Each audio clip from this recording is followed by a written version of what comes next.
Today, Emmanuel Macron, with this election, does that make France less hostile to the financial sector?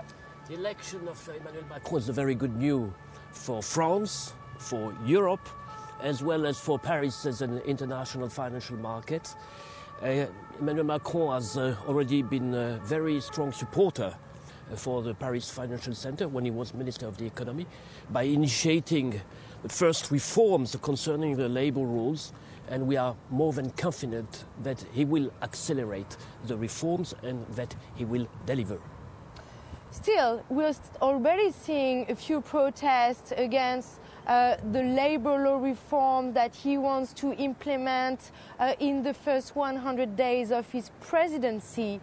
What are his challenges, getting majority, and how can he succeed in passing through reforms? I think a big difference between Emmanuel Macron and his predecessors is that he's much more concerned by the social questions. He has a social fibre, and he likes to explain what he's doing. When he was implementing the so-called Macron law last year, he has spent much time to explain to the Parliament what were the objectives and why the measures that he wanted to implement were good for France.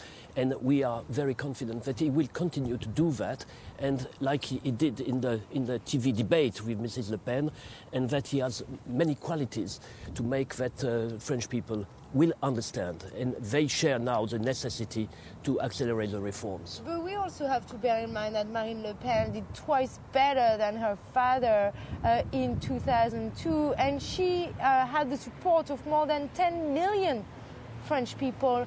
How can he really push through the labor reform and then other economic reforms without creating social violence in France and resistance?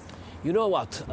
Each time I've spoken with your colleagues from the United States or from London since the beginning of this year, everybody told me, you are very kind, but we didn't predict the Brexit in the UK and we got the Brexit. We didn't predict Mr. Trump and we got Mr. Trump. You will get Mrs. Le Pen. And each time I have said the same thing. The French people are quite clever with their votes. They will put an extreme party, certainly for the first round, but in any case they will reject the extreme for the second tour. And now we have a very business-minded president, and this is a reason for which we are very confident for the future. Your job is to lure some bankers, some workers from London to Paris after Brexit. How is that going to help? Do you want Emmanuel Macron to be tough in the Brexit negotiations so Paris can benefit? First, we have met more than 200 international banks and investors, asset management companies in London, in New York, in Tokyo. And everybody was interested by developing activities in France in the context of the Brexit, because they have to rebalance part of their activities to the EU. The most important obstacle was the French election.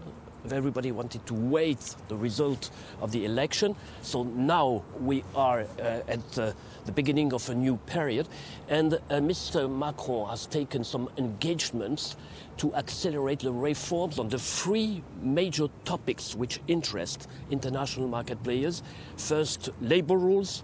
Second, social costs. And finally, implement a better stability in the French regulatory environment.